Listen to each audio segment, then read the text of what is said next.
I am mining investor and editor of Resource Stock Digest, Gerardo Del Real, here with my partner, Mr. Nick Hodge, who's also an investor and the publisher of Daily Profit Cycle. This is the 340th episode of our weekly therapy session that we call Investing in Bizarro World. We're going to talk markets, gold, silver. It's up, it's down, it's sideways. We'll talk record high copper prices. We're going to talk uranium. Man, lots to get to. Before we get to it, Mr. Hodge, how goes you this fine afternoon, sir? I'm doing well, Gerardo. I have to wish you a happy birthday, which was this week. So maybe the readers can chime in some comments and offer you the same wishes. Happy birthday, sir. I appreciate it. Look forward to seeing you in New Orleans this coming weekend and next week for the New Orleans Investment Conference, where we will both be speaking, presenting, leading exhibit hall tours, meeting with companies that we've recently financed, maybe financing and could finance in the future, and catching up with companies that we either recommend or hold shares in. So I'm looking forward to that. It's good to be with you again live on this Thursday afternoon. And that reminds me, next week will not be live, as we'll be in New Orleans. We will record this for you next Wednesday evening, and we will send out the recording on Thursday. So just a little bit of housekeeping there. But other than that, I'm having a great government shutdown. How are you?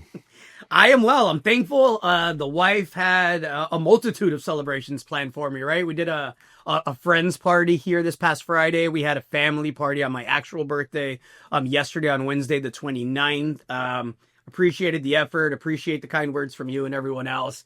I'm great. I'm thankful. I'm healthy. Allergies aside, I'm excited for New Orleans. It's, as many of you know, my favorite conference. When I first got into this business, I actually attended that conference on the retail side of things, paid for my ticket, paid for my room, paid for, everything that goes along with being able to attend and listen to the lineup of just amazing speakers and just get different viewpoints and meet different groups. And so that was a transformational trip for me. It really, got me curious about this junior resource space. And here we are, some 16 years later, up and at it, and thankful to be able to be on the other side of it and speaking and sharing some of my ranting and raving with the fine folks that are out there. So if any of you are out there and see us, please drop a note, say hello, say hi. We'll buy you a beer and talk shop. Yes, sir. That talk, it's kind of crazy. It hasn't changed that much. You said 16 years. I've been there. I think this is 12 years in a row, starting in 2012. And, some of the mantras or the themes that are often discussed there seemingly hadn't come to fruition, right? We had been in a commodities bear market until the past couple of years. And then up until this year, now it's really accelerated, right? Where, years ago, we were given presentations about being the green barons and somebody's going to have to provide these critical metals for the energy transition and emissions reduction. And the market sort of yawned for a couple of years, and lo and behold, here we are, 2025, the year of our Lord, and I literally can't keep up with the announcements coming from national and international governments, bodies, institutions, organizations, think tanks, etc., calling for and opening their checkbook for that very thing, critical metals, right? So plenty to talk about. I think it's going to be a good conference, and we can maybe peel some of that back in this next 40 minutes or so. Yeah, no. Let's get to it. Listen, I wrote an editorial for Daily Profit Cycle, and I started it by saying, in the words of the great poet Kendrick Lamar, it's not enough. Uranium supply, it's not enough. Copper supply, it's not enough. So I want to get to that here because we truly are, and I don't want to overuse the word transformational, but it's a transformational time in the commodity space, man. Governments around the world are all in. Scott Bessent, Treasury Secretary, came out and said it's all hands on deck in the uranium space. Got to talk gold, got to talk silver. Let's start there, and then we'll get into the $80 billion deal that was announced in the uranium space that's specific to North American uranium. So listen, we told you the last couple of weeks to buy the dip in the uranium stocks and the equities. We've been telling you for the past year and a half, and frankly, we've been telling you for the last 5 years to get positioned in the space, that it was a matter of when, not a matter of if. We're seeing that now with gold and silver. It was delightful. My contrarian heart smiled when gold pulled below the 4,000 mark, and for whatever reason, the crypto bros take like joy in that. I still don't understand it, right? There's more than one way to make money. I don't understand why you either have to make it in gold or in crypto. I don't know why you can't do it in both, but everybody was talking about the demise of gold and how it had topped and how it had peaked and like, now it's going back to $2,000. So my contrarian heart smiles when Jim Cramer gets on Twitter and says this is it. Like it's time to rotate, into tech stocks again. Like that's where it's at. It's an AI, it's an Nvidia, and maybe that is the case. But I'll tell you this: gold was a hell of a day today, up some 2.5%. Firmly above the 4,000 mark at 4,025. Silver up some 3% at the $49 mark. These are spot prices. If any of you think that this was the top in the gold and the silver market, you're in for a rude awakening. We may have consolidations, and that's all this is, in my opinion, is a healthy consolidation of two metals that, the price, frankly, got ahead of itself a little bit. With that being said, the factors that led to that overrun are still in play. Central bank buying, government buying, hedge fund buying, institutional buying. And we haven't got to the part where retail really rushes in. Ownership of gold in the average person's portfolio that also owns equities is near historic lows. It's perked up recently, but it's still near historic lows. So when I look at where we're at there, it tells me we have a lot of runway. I would love for you to provide the technicals. We talked last week about the technicals and the support that existed there. But what does it look like to you? And what are your thoughts on where we are in the cycle? I mean, you say sort of some of the things that, I've heard Rick Rule say over the years, just simply reverting to the mean in terms of precious metal and precious metal equities ownership is going to lift this market much higher than it has gone and than it currently is.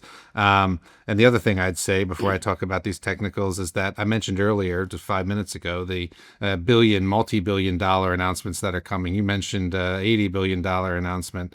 I just got to point to the entire size of the market cap of like the TSX or the TSXV or just the size of the metals market in general. These are huge numbers that are getting thrown around, in some cases, greater than the entire market capitalization of all the critical metals companies in the world. So I get that some of it's going to go into existing producing companies and some's going to go to other measures, right? But nonetheless, these are huge numbers that are floating around. And you said it, the fundamentals haven't changed. So, and these are the technicals. What you got this week was a thoroughly expected rate cut from the Federal Reserve, a 1/4 point. And then you got a little bit of hedging, right? Which is what we're digesting in the market right now. The quote, I don't know what the quote was, but something like, it's like kids asking for ice cream, right? Like maybe you won't get it on the way home. He said, you might not get your rate cut in December. It's not a foregone conclusion.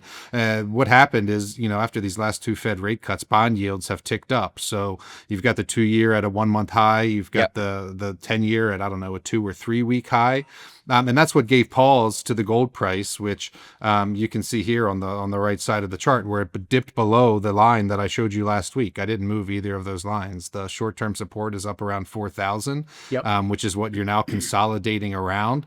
The wider fear in the gold complex was that it could potentially go down to 3,600 is the next line down. That's just longer term support. That's not end of the bull market. That's not hell is here and everything's over. That's just a pullback to long term support inside of a bull market, and it didn't do that. You can see that gold wants to consolidate around that $4,000 level, and that's exceedingly healthy. I expect that what you're seeing in the bond market in terms of rising yields will abate in due course as we approach the December Fed rate meeting, and you'll see rates start to soften. They're playing this game with the government shutdown and not getting the data. I think they'll have plenty of cover to cut again. We just got a 3% in inflation report. I think it was 3.0 or 3.1, something like that. You'll likely see that soften as we head in towards the end of the year. I'd remind you that oil can't get out of bed and is one of the largest inputs to inflation and consumer costs out there. And despite Russian sanctions and Chinese buying and this, that, and the other thing, like oil can't break out into a bull market, and I would expect that to lead to lower inflation in the coming 4, 6, 8 weeks, and that will give the Fed room to cut again, and that'll, for me, the way I'm seeing it, lead to the next leg up in the precious metals complex and a reversing of that rising interest rates that I just laid out for you. So hopefully you were using this opportunity to buy the dip.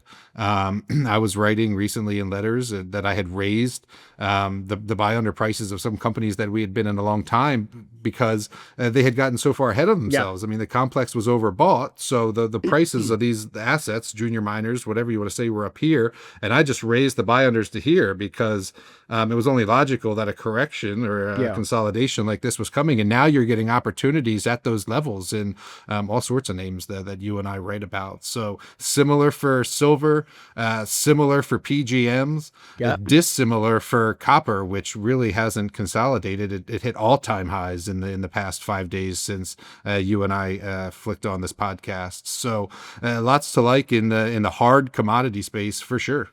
Look, JPMorgan had announced that it was forming a $1.5 trillion investment fund that was created to strengthen U.S. national security, right? And amongst that $1.5 trillion that was going to be spent was a pretty healthy allocation for natural resource stocks and critical metals, natural resource supply. And so Perpetua Resources just secured $255 million in new investment from JPMorgan Chase and Agnico Eagle. That's a big mining company, right? That's it is now. Not so much so when we visited a couple of times back in the days, and we're yelling at everybody that the salmon is actually why the mine would end up being permitted, and the antimony was going to be the key to getting it across the finish line. And yeah, it took a decade, but it's proved to be a very profitable insight, even though we were early, right? So clearly the capital that's coming into the critical metals and the precious metal space is not hot money. It's not money that's coming in and then just going to make a U-turn and leave, the sector in the next year or two. There is a very proactive, coordinated effort by the U.S. government and private corporations and public corporations to really move this forward. And I think, I always say that my brain works in weird ways, but when I look at AI and I look at the rush, to build these data centers, and I look at all the announcements with Google, and then I look at an $80 billion deal with Westinghouse to build 8 different nuclear reactors, right, using their technology in the uranium space. All of it's interconnected to me. And I think private business has done a very effective job of sitting down with the White House and explaining to it that there is no way that we are even on a playing field, let alone a level one, with China in 5 or 10 years, if we don't get really, really aggressive. And the bottom line is Nick Hodge and Gerardo Del Real didn't need government subsidies or a coordinated, all hands on deck, as Scott Bessent said this past week, approach to critical metals for us to try to do well for ourselves and subscribers, friends, and family. But it sure fucking helps, right? Sorry for cursing, but my God, it sure fucking helps. The amount of capital that's coming in is going to continue to come in. You have to, and I'm going to sound like a broken record like I did last week. Folks, you have to continue to find value, and you have to continue to be very strict with what you're buying and why you're buying it. I read your letter earlier, Nick, and I love the fact that you talked about raising the buy under prices last week, to make room for new purchases or topping off positions during this brief consolidation. It worked out beautifully. You played that perfectly. And, I think with 2 or 3 of those companies, it literally touched that buy under. You could have got in there if you just set your limit and bounced right back up. So well done. Tip of the cap to you, sir. But no, look, I say all that to say it's a bull market. Copper, brand new all-time highs, gold, silver headed higher. Money, sustainable money, a lot of sustainable money is coming into the space. It's going to be a fun couple of years, folks. Yeah, I mean, procrastination feels good until you realize you're only fucking yourself. And that's what it's like masturbation in that respect, right? So that's what the U.S. government. It's going to be the title of this podcast. Don't fuck yourself. That's what the U.S. government has done, right? So going back to the last sort of rare earth spat, which was 1415, you mentioned 16 years ago when you first came into this space. That was a kick the can moment. That was oh shit, we have a problem, but we're not going to really do anything about it. And we'll just continue to be reliant on the Chinese and hope everything goes well. I think that's changed this time, right? For a lot of reasons. One, it's been 10 years. There's not a lot of options left. You've got this trade war going on. Relations with China have deteriorated in the past 10 years. You had the advent of what you said, the AI and the data centers and soon to be the quantum computing. And you had the procrastination. Like I've talked about this a million times, the setting of climate targets and not meeting them, kicking down the road. Labeling metals as critical, but continuing to have red tape and not permitting them and continuing to have NIMBYism, not in my backyard, in the United States, which is the reason we got ourselves here anyway. We were content to export the emissions and the pollution that came with processing these minerals to Asia.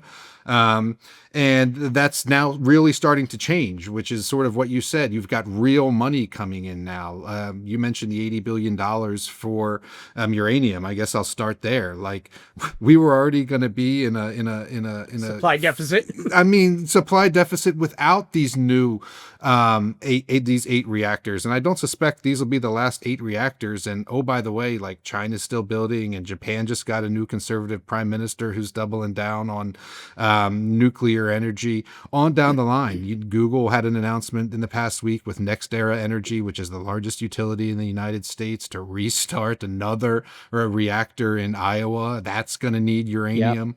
And on down the line, right? And I think it was the EIA, the Energy, the EIA, Energy Information Administration, had said earlier this year there was going to be a uranium shortage anyway, and now you're just exacerbating the problem. That commensurate with that $80 billion announcement was that, Trump and the United States, they want to 4x nuclear by 2050. So whatever the shortage was, I'm doing multiplication with my 4th grader right now, whatever the shortage was going to be before, multiply it times 4, right? Like that's what it's going to be. So and then there was 2 other big announcements in the past week. So from all over the globe, right? The U.S. and Orion Mine Finance, with an O, not AU, Orion, announced $5 billion critical metals fund. And then Appian and the World Bank announced $1 billion. So, and that's on top of the JPMorgan announcement that you kicked off the segment with. So lots and lots and lots of money. And I know you want to say something, but the last thing is there's not a lot of quality deposits of this stuff out there.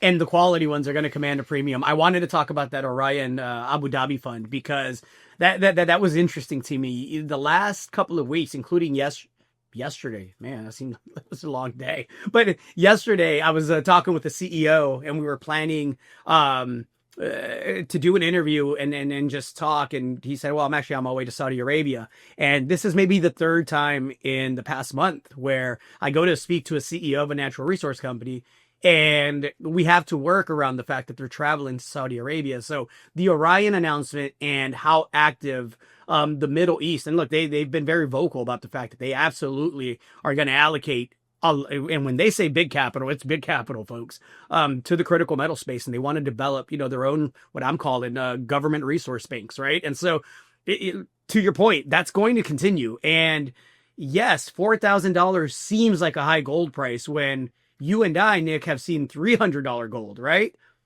But there's never been this kind of capital and liquidity in the world chasing a similar amount of gold. Obviously, more gets mined, but it gets consumed for jewelry, for investment purposes, and wealth preservation. You know the routine. So look, copper, I think, is headed to 7 in a hurry, like in the next year or year and a half. Uranium, I think it's headed to 150 in the next year and a half. Maybe 200. Gold and silver, I don't want to crystal ball all of them, but I think silver goes to 100. I think gold goes to 5,000-6,000 here in the next year or two. And again, we don't need that to find value and to find good deposits and good companies. And I'm excited in the premium portion of it because one that I've been waiting to mention, and I hadn't mentioned because we hadn't got the final box checked off on a permit that was already issued. It's finally official and the drills are finally turning there. But anything North American, with potential, a solid management team, a good asset that can be developed with a halfway decent structure. You don't even need the best structure in this market. We have that conversation with our mentor every week. And even he admitted the other day, he said, look, in this kind of market, you can get away with not having the best structure or the tightest structure if the asset is good enough, right? You can get away with not having the A team on the management side. Now, if you can find the A team and you can find the great structure and you can help guide that, like we try to do with a lot of the newer companies that we help finance, then yeah, it works out a whole lot smoother and there's a whole lot more upside. But in this market, there's a lot of value out there and you have to look for it. But like you said, Nick, there's also a lot of garbage out there that dresses up really pretty in bull markets. And that's a part of why I love New Orleans. We get out there and really vet the companies. And, you know, we're bringing our talented cameraman and audio video whiz Tim with us, our CFO be with us. And I absolutely can't wait to get out there and feel the energy of this market. We haven't had one like this before. So it should be a very, very productive, fun time out there. Rolling deep like Adele. You know, Saudi Arabia has made minerals, resources, hard assets a main part of their growth for the next part of this century. It's obviously their wealth is built on oil, but they're smart like the Chinese. They plan in decades and longer, and they've been clear about they're going to open up the Arabian Shield to exploration, and they've already started issuing exploration licenses and doing partnerships. Is one reason, a freebie of the day, you know, I'm invested in Ivanhoe Mines. Mr. Friedland's no dummy. He's been over there kissing the ring or the whatever it is, the sheik or whatever, you know, he's been over there multiple times, bowing, curtsying, doing all the things, right, to be able to explore that unexplored land. And that's, you know, one of the areas that new assets, new production could potentially come from. Wow. You mentioned New Orleans. I did want to briefly run through what we're going to be talking about there because I think it's beneficial and we can follow up on it in subsequent podcasts. And next week, as it has been for the past couple of years, you're going to get our workshop at the New Orleans Investment Conference as this podcast. So, and I expect there'll be and are a lot of new investors into the space. So starting the very first day of the conference, I'll be giving, along with Mr. Jeff Phillips, a Junior Mining 101 boot camp. And that's basically going to be me asking him how he evaluates a company. And I would expect he would talk about... He's going to start with share structure. Share structure, what's good, what's bad, red flags, people... jurisdiction and knowing why you're invested in a project, right? Like, I'm not done putting together the slides yet, but, and Rick talks about this a lot as well, Mr. Rule, like know why you're buying a stock and what the catalysts are and be very specific and explicit about that. Like, don't buy a silver explorer because you think it's going to be the next great mine. You know, you or because you think silver is going up, right? Right. You shared a brilliant report with me when we first started partnering up about the number of, or the percentage of exploration targets that, you know, actually turn into mines. And it's less than 1%, man. So your goal should be like outlining a resource or making a discovery or, you know, putting together a PEA or an FS or this, that, or the other thing. Anyway, I'm starting to get long in the tooth, but you shouldn't be talking to an exploration company about like building a mine, right? Like, anyway, we'll put up some of those red flags and some questions that you can ask to field score, which is how you look at an animal in the wild. You field score it, you know, while you're watching it to see how big its antlers are or whatever. And there's things that you can do to field score it because it's hard to do from the field when you're 500 yards away or whatever it is. We'll tell you how to do that with junior mining stocks. And then I'll talk about the senior way to invest in junior mining, which is the title of my talk. And that, of course, is private placements, which we've been pounding the table on, and we're not going to stop pounding the table on because the track record has been so good. And as we explained last week, this is one of the ways to be able to invest in companies, assets, and teams that the market hasn't had a chance to bid up yet, either because the asset has been private, or it's been halted in a CPC, or it's about to be vended into a new shell or company that's going to start trading. And as gold has gone from whatever, 1,500, 2,500 to 4,000, and copper's gone to $5, and you've seen these ETFs, GLD, GDX, the copper ETFs, multiply. I think GDXJ is up over 100% this year. Private placements is a way to invest in those assets, without the market haven't had a chance to bid them up. And so I'll talk about, why that's advantageous, how you can invest in those private placements, and I'll run through some of our track record. And that relates to the previous question, or the previous point I was making, like, how do you evaluate a company, about the share structure and the warrants and the fully diluted. So plenty to talk about in New Orleans. And then you and I, of course, will break out into a workshop and give this podcast as we typically do. And that I'm sure will involve evaluating some companies that we financed recently, and talking about what we're seeing in New Orleans, and maybe making some calls or some prognostications. I recall last year we were telling you that the Doge wasn't going to bite very hard, and here we are having just crossed $38 trillion in debt, and the Fed's about to end tightening. Yeah, we didn't even talk about Jerome, right? So Jerome cut 25 basis points, and we touched on him briefly, but and then got up there and did what he always does. He double talks, right? He said it's not a foregone conclusion, as you mentioned, that there will be another rate cut in December, which I found really interesting, because there were two dissenting members. One didn't feel a rate cut was appropriate. Everybody else thought it was appropriate, and one person even thought a 50 basis point cut was appropriate. So I'm looking, and I'm like, how many governors are there? 12? Is that the number? I don't know.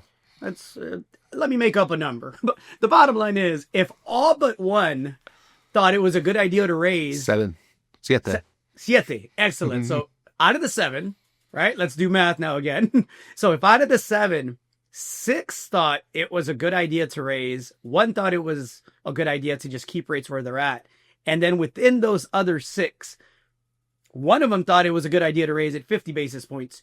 You're telling me that I shouldn't assume that there's going to be a rate cut in December? Okay. I mean, it's going to have to get real bad out there for that to happen. And again, much like the capital that's coming in from private companies, public companies, and government, we don't need a rate cut, frankly, to sustain these gold prices or these silver prices or these metals prices. They're not predicated on that.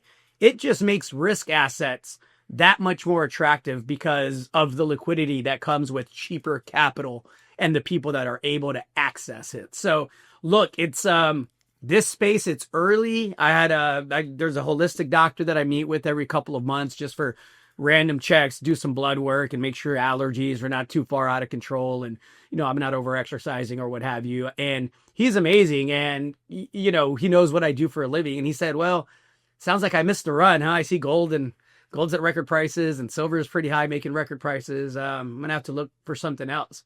And I said, well, look, I don't want to tell you what to look at and not look at, but if you're talking gold and silver and you think you missed the run is just getting going. Yes, the price is run, but there's a lot of good value out there. And back to your private placement comment, look, there's a company right now. We worked behind the scenes with this company that, we're helping finance probably for a month and a half or 2 at least.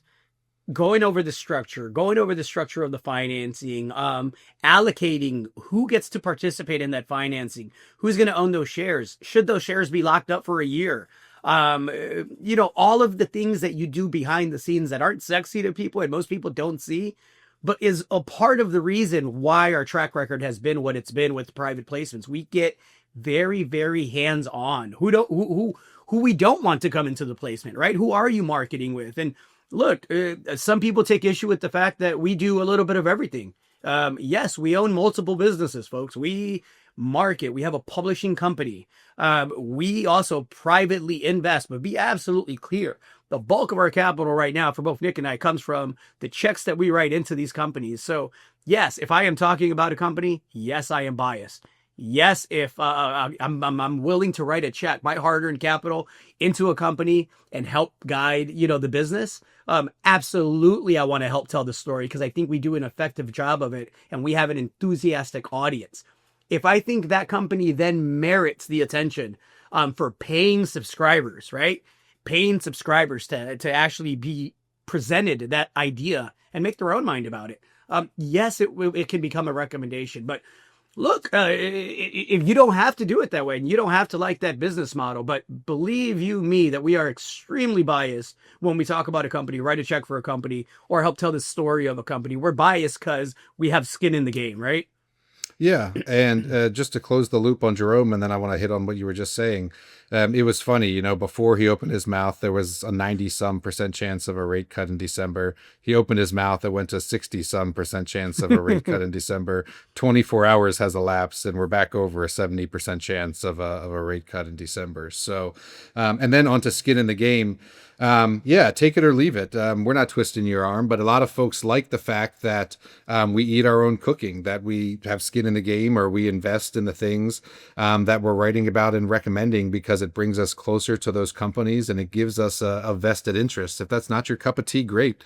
There's plenty of newsletter writers out there who don't own the equities, and I wonder, how that's good for you as an investor. Sort of the same with, an analyst that might be with a brokerage house that, finance the company, that's covering the company because they did a brokered financing. And that's really the point I wanted to make. We've done a lot of these financings, and most of them are non-brokered financings. So Gerardo just mentioned some of the boring behind the scenes stuff. There's lots of brokered financings out there where a brokerage house will take the entire pie and then try to resell it to their clients and others. And they're making money on fees and other things, not necessarily by buying the shares for their own accounts. And that's sort of the difference. We're buying the shares for our own accounts by and large. And so the game has changed in the past 5 years, not just because of us. There's other folks that are doing it. Sure.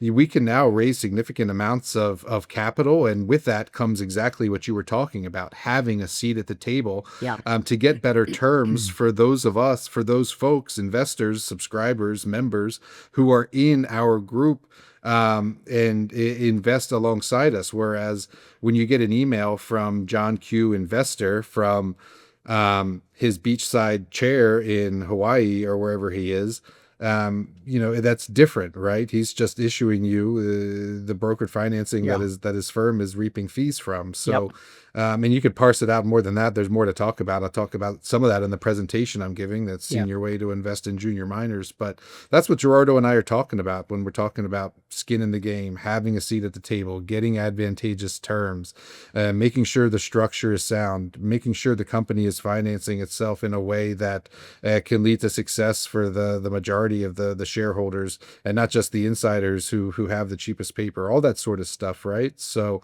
at any rate, that's what we've been trying to do, and dare I say we've been successful in some respects. Yeah, no, and we've been mostly successful, especially the last couple of years. And yes, we've had a better market this past year and a half to cook with, right? But be absolutely clear, everybody's not getting those types of returns, and it's because they're not putting in that kind of work. The last point I want to make, and then I'll kind of put a bow on it, is we don't take fees when we offer these private placements to our subscribers. Be absolutely clear, folks. We don't get a kickback. We don't take options. We don't do any of that stuff. And so our only interest is to make money off that check that we're writing when we're writing a check, and to make sure that our friends, family, and subscribers, when they write a check, have the best shot at return of capital, and a return of capital multiples in multiples, right? That is like the only goal. And again, the track record speaks for itself.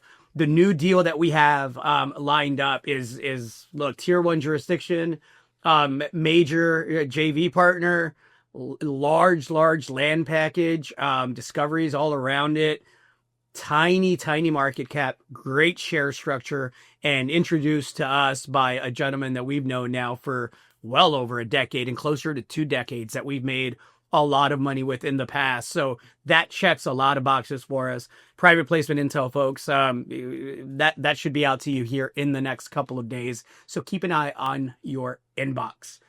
Mr. Hodge, you have an update on Spokane. Anything else you want to get off your chest before we go there? Because I know which way it goes when we have an update on Spokane. Anything on the natural resource side or anything else that you want to say that we haven't covered? I think we covered most of it. Right? That was pretty good. I look forward to seeing some of you in New Orleans and Yes. reporting back from there. And the new private placement intel deal will be out in short order. The Bizarro update. I've been very less triggered over the past couple of weeks. I see lots of folks triggered out there, manufacturing things to be triggered about.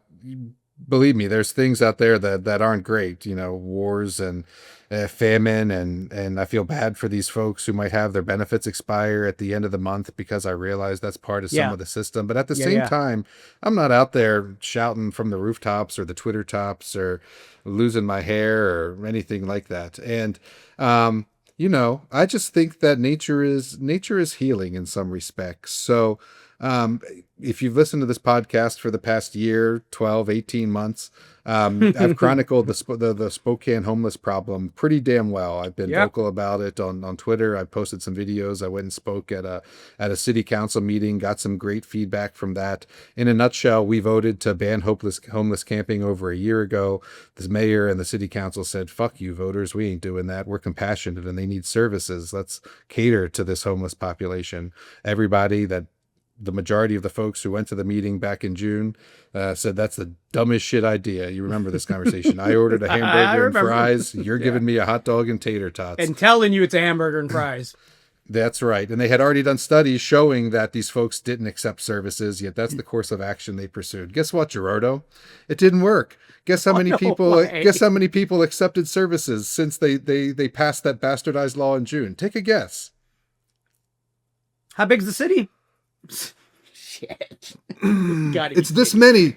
It's this fucking many, Gerardo. 0 fucking people accepted services. Unreal. The police chief lost his shit. He said, we can't enforce this shit. You passed a law that said they only got to move a foot down the sidewalk and we can't cite them. We're like, what's going on here? And then the business community got very boisterous. I told you there's a small business owner that's suing. Yep. And then the Spokane mayor invited the ex-Boise mayor to have a tour of the city. I think she thought he was going to say some positive things. He took one look around and said, what the fuck are y'all doing? You guys aren't criminalizing public drug use? You're letting these people sleep in the sidewalks? Like, we have to have basic minimum standards. No fucking shit. And so then what happened this week? A bill sponsored by every single city council person to make homeless camping illegal has been signed by the mayor.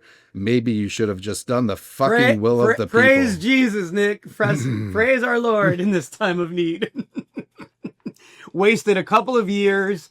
Property tax increases, I'm sure happened because you've said they have. I'm sure tax increases, sales tax increases. Happened. There'll be another one on the ballot. All of the things, right? All to get back to square one. That's it, man. And that's the problem with government, by and large, not just in Spokane and not just with homeless. Yeah, agreed. Couldn't agree more. I think that's a great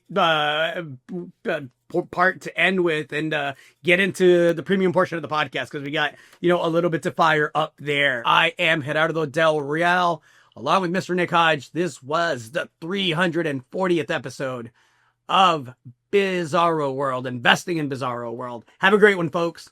See ya.